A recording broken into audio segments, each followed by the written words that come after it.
బెంగళూరులో ఎప్పుడు కూడా బస్ ఎక్కుతూ ఉంటాం కదా, అక్కడ వినాయక స్వామి దగ్గర కొబ్బరికాయ కొట్టాలనుకున్నాను. బట్ ఆ రోజు మధ్యాహ్నం అయిపోయింది కాబట్టి డబ్బులు హుండీలో వేస్తామన్నమాట.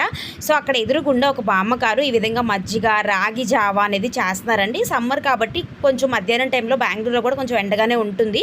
బట్ ఆంధ్ర అంత ఉండదు కానీ వేడిగానే ఉంటుంది అనమాట. అక్కడ ఉన్న వాళ్ళకి అదే వేడి అనిపిస్తుంది కదా.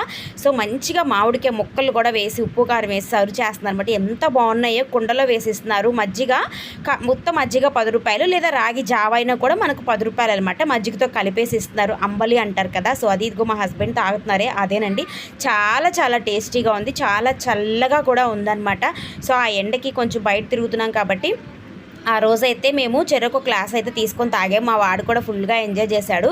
So 10 rupees. అందరూ కూడా బైక్లో వెళ్ళేవాళ్ళు, కార్లో వెళ్ళే వాళ్ళు కూడా మంచిగా ఆగి తాగుతున్నారండి. సో పాపం ఆవిడ లంచ్ చేస్తూ కూడా మధ్యలో లెగిసి మరీ అందరికీ ఇస్తూ ఉన్నారనమాట. నాకు భలే అనిపించింది. ఆవిడ ఆకలిని పక్కన పెట్టి అందరూ